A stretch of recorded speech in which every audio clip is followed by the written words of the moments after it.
हाय, good morning. आज फिर से पहला जो क्लास था हम लोग का इंट्रोडक्शन ऑफ लैंग्वेजेस पे हमने बात किया। आज हम बात करेंगे एक इंग्लिश का टॉपिक है जिसको हम we have to read it. हम पहले ही पढ़े हैज़, हैव,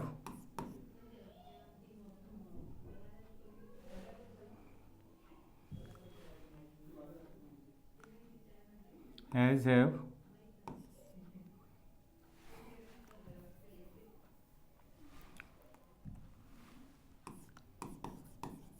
हैव, हैड।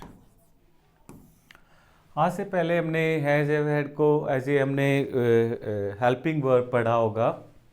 आज हम हैज़, हैव, हैड के बारे में एज एक्सटेंशन आज हम बहुत विस्तृत तरीके से आज आपको बताएंगे कि हैज़, हैव, हैड का प्रयोग किस किस तरीके से और कहाँ कहाँ किया जा सकता है। Okay, so first as a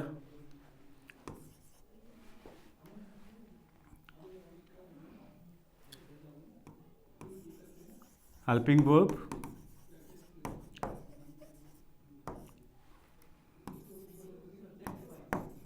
as a possessive verb,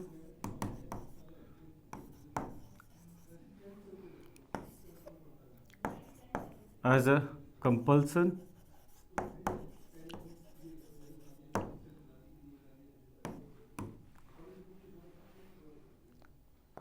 fourth as a continuative compulsion।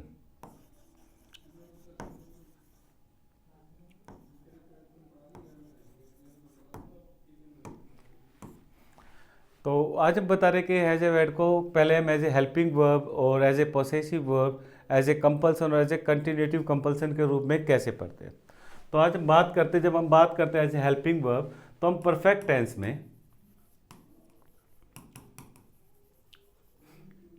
Tense में इसका प्रयोग करते हैं। जैसे प्रेजेंट प्रेजेंट अगर हम बात करें परफेक्ट की तो प्रेजेंट परफेक्ट में हैव और हैज का प्रयोग करते हैं। ओके, और जब हम पास्ट टेंस की बात करते हैं तो पास्ट में हम इसकी का प्रयोग हम हैज ए हैड के रूप में करते हैं एज ए हेल्पिंग वर्ब। तो हमें सबको पता है कि इधर इसका प्रयोग सभी फर्स्ट सेकंड थर्ड पर्सन सभी में हेड का ही प्रयोग करते हैं। जब बात प्रेजेंट में करते हैं तो हम क्या करते हैं कि थर्ड पर्सन सिंगुलर के साथ हैज का प्रयोग करते हैं, थर्ड पर्सन के साथ हम हैज का प्रयोग करते हैं, और फर्स्ट और सेकंड पर्सन के साथ हम हैव का प्रयोग करते हैं। और यहाँ हम सभी के लिए इसी का प्रयोग करते हैं, फर्स्ट सेकंड थर्ड पर्सन के लिए। लाइक वह जा चुका है, ही हैज़ गॉन। क्योंकि तरीका जब भी हम परफेक्ट करते हैं तो परफेक्ट का फार्मूला है subject plus helping verb plus V3 mean verb की थर्ड फॉर्म। यहाँ भी ऐसे ही होगा, सब्जेक्ट प्लस हेल्पिंग वर्ब जो कि हमारी हेड है प्लस V3। ऑलराइट, तो ये तरीका था जो एज ए हेल्पिंग वर्ब हम सभी को पता है कि हम हैज का प्रयोग एज ए हेल्पिंग वर्ब करते हैं। ओके, यहाँ तो हो गया। अब जब हम बात करते हैं I do erase it,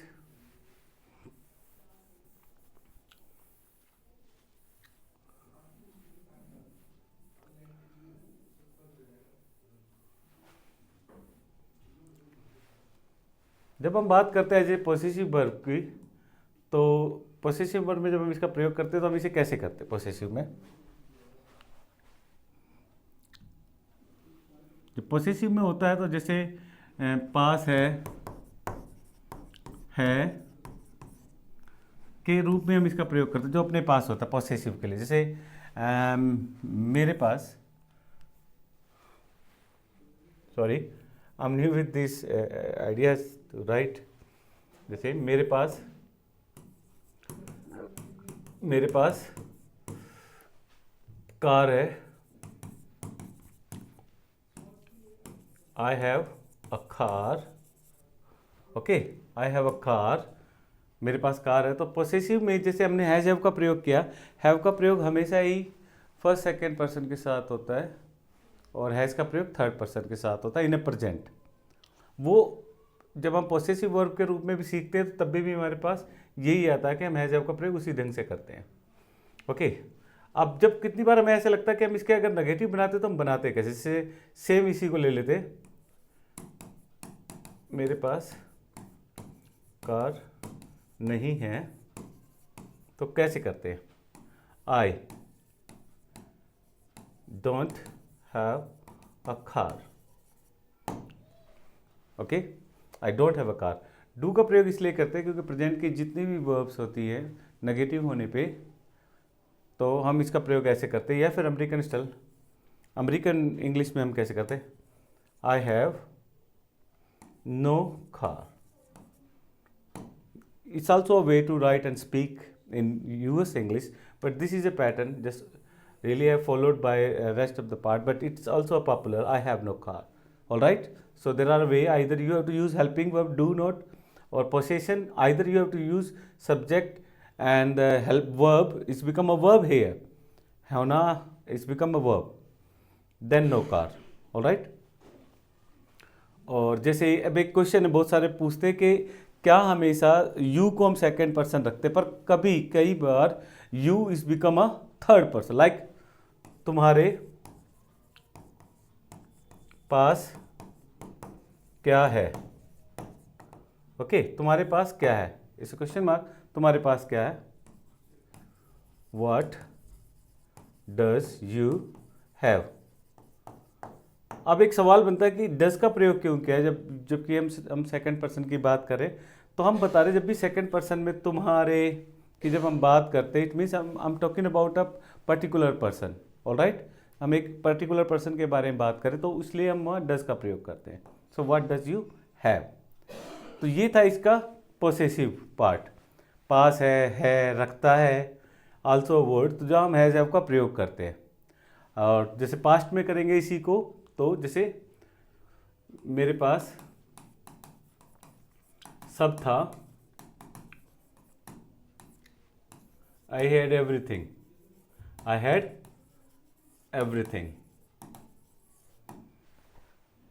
alright, तो ये हमारा एज ए पोसेसिव वर्ड में हमने प्रयोग किया, पास्ट में और प्रेजेंट में कि हम इनका प्रयोग कैसे करते हैं। ऑलराइट, सो ये तरीका था, क्योंकि हमने आज से पहले हेल्पिंग वर्ब में किया, पोसेसिव वर्ब में। अब बात करते हैं हम कंपल्सन की, कि कंपल्सन में हैज़ हैव हैड का प्रयोग किस तरीके से करते हैं। चलिए बताते हैं।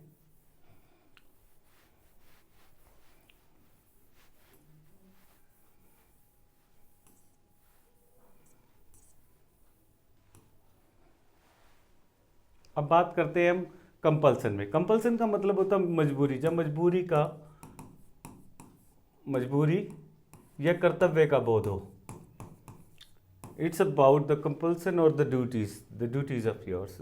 Even we have to use has have had as a compulsion compound. Like आज से पहले हम लोग कैसे करते थे, पहले कैसे पढ़ा, पहले क्या तरीका था, या आज भी उस तरीके को हम फॉलो कर रहे हैं नहीं कर रहे भाषा में, वो देखेंगे। जैसे इसकी जो एंडिंग वर्ड्स होती है वो होती है ना है, नी है, ने,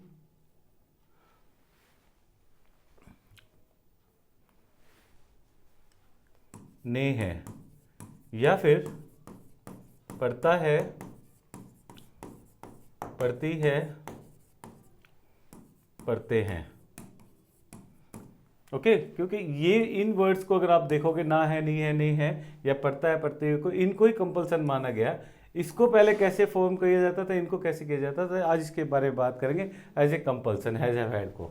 लाइक मुझे जाना है, तो आज भी, और इससे पहले कैसे प्रचलन में था भाषा का रूप, जैसे हम बोलने लिखने के लिए होता था तो हम बोलते थे आम टू गो।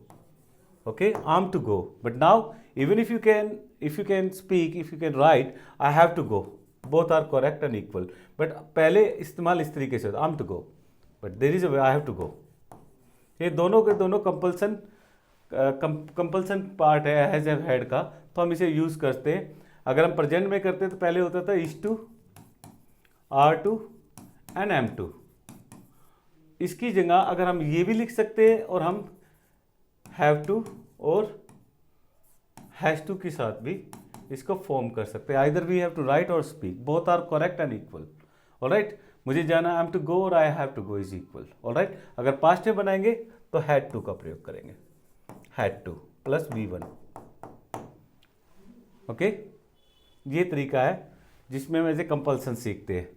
जैसे मुझे नहाना है, I am to bath, I have to bath, both are equal. Okay, तो इस तरीके से बनाते हैं। अब बात करते हैं हम ऐसे कंटिन्यूटी कंपल्सन की। कंटिन्यूटी कंपल्सन किस तरीके की सेंटेंस है, आइडेंटिफिकेशन किस तरीके की उसकी, उसको लेके बात करते हैं।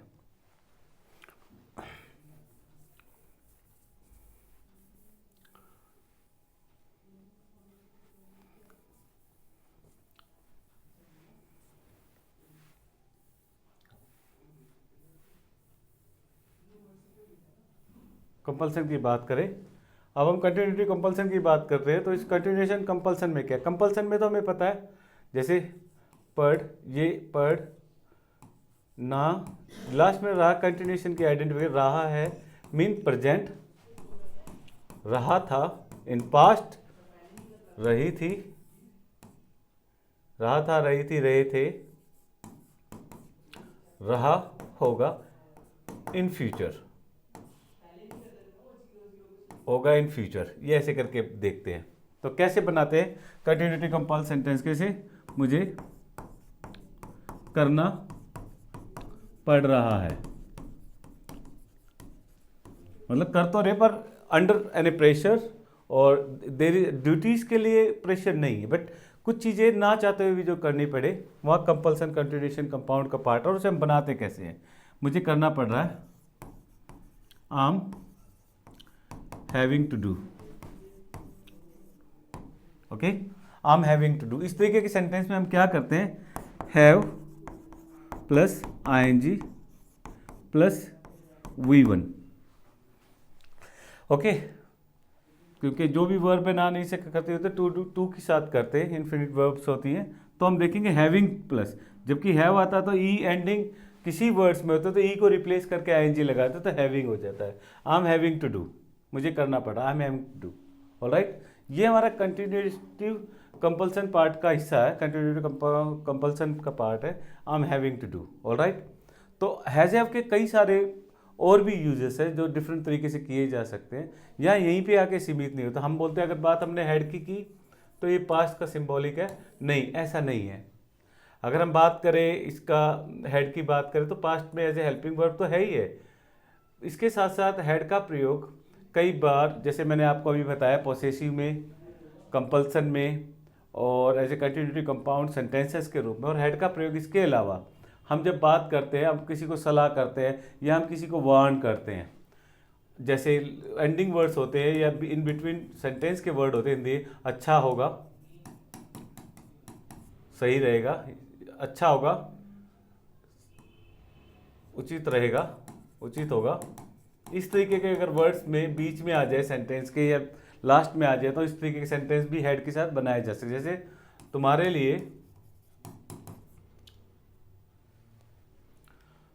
लिए यही अच्छा होगा कि तुम यहाँ से चले जाओ। ओके, सो आप देखेंगे अच्छा होगा, या हिंदी में एक और वर्ड है ठीक होगा, ठीक रहेगा, इस वाले शब्द के साथ भी तुम्हारे लिए यही अच्छा होगा कि तुम यहाँ चले जाओ। तो कैसे, इट हैड बेटर, इस तरीके के सेंटेंस को had better,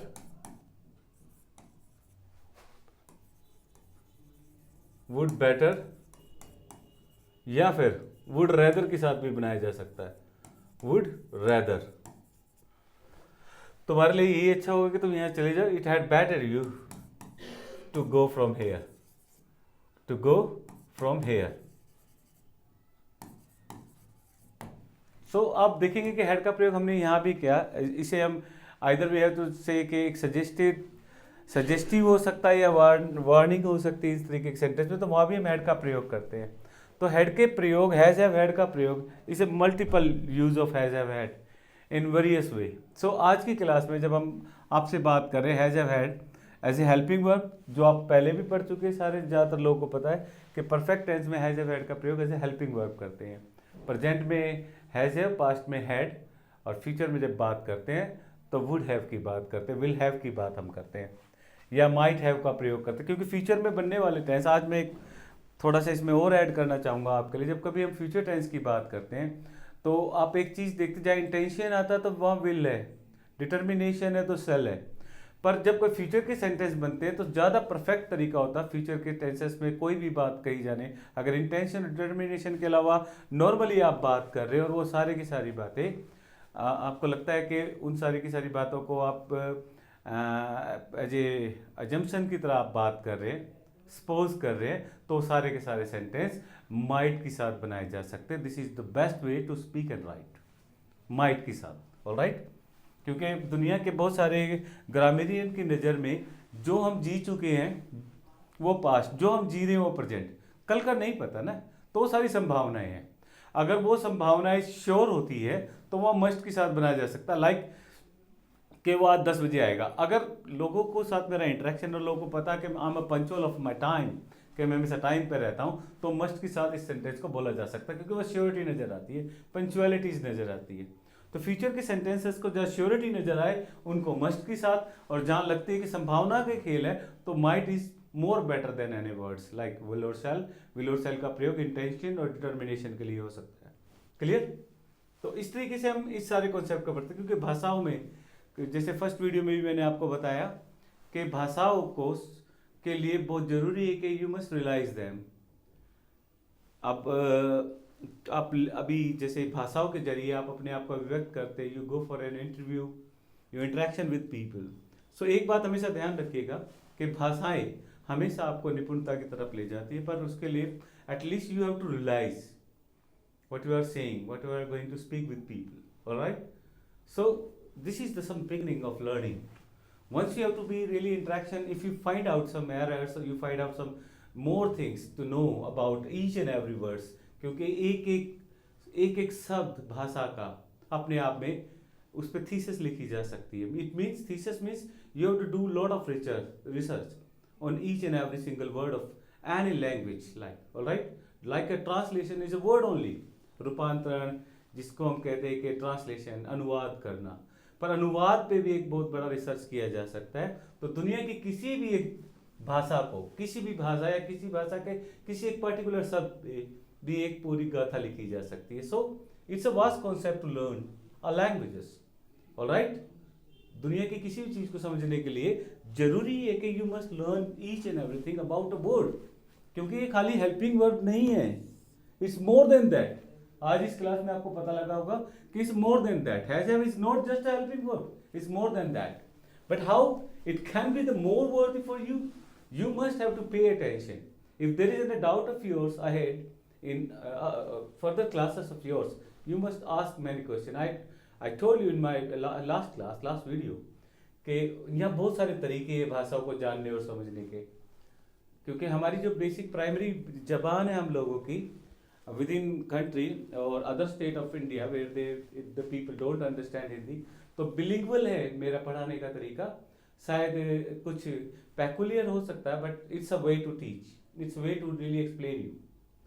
So this is the way we have to just learn has have had as a multiple, really have the position of has have had as a helping verb, as a possessive verb, as a compulsion, or as a continuative compound compulsion, and there is as a suggestion words, had, has have had, you know. So it's a vast concept of learning. And I hope you like that video, but please do one thing for us under the banner of www.muft.शिक्षा के तहत ये मुहिम है, जहाँ पूरी तरीके से, क्योंकि ये ऐसा नहीं कि सब्जेक्टिव एकेडमिक के बहुत सारी चीज़ें आपको further, like it's a university. आज आप एक भाषा के बारे में, किसी सब्जेक्ट के बारे में बात करें, पर भविष्य में आप देखेंगे कि दुनिया के सारे विषयों में हम आपसे बात करेंगे, जहाँ आपके डाउट्स होंगे उन डाउट्स को क्लियर करने की कोशिश करेंगे, और दुनिया के स्पेशल लोगों से जो स्पेशलाइज है उन अपने अपने विषयों में, उन लोगों से आपको इंटरेक्शन करने का मौका मिलेगा। सो आई होप कि आपको पसंद आया होगा आज का वीडियो, और फिर भी इसमें कोई डाउट रहे, कोई चीज़ों में अगर सजेशन हो आपका, यू आर मोस्ट वेलकम। अच्छे से खुल के बोलिए, क्योंकि मुफ्त शिक्षा के तहत आप लोगों के लिए सब कुछ फ्री है, और फ्री हमेशा बेकार नहीं होता है। कितने को लगता फ्री है तो क्वालिटी नहीं होगा, क्योंकि the people have decide the value of some item और something with the value, means like with the money. If it's higher price, it's good, no matter at all. The equality things are always free in entire world. और जहाँ शिक्षा की बात आती है तो ये बात बाबा साहेब के अलावा जो अच्छे एजुकेशनिस्ट हैं उनको पता है कि जितना ज़्यादा शिक्षा का स्तर अच्छा होगा और वो मुफ्त मिली जानी चाहिए, ओके, तो वहाँ एक अच्छा निकल के आता है, रिजल्टेंट अच्छा आता है। अगर हम अपने जनरेशन को कुछ बेहतर देते हैं तो श्योर उसके रिजल्टेंट भी बेहतर आएंगे। तो आज के लिए इतना ही। Thank you so much. Thank you.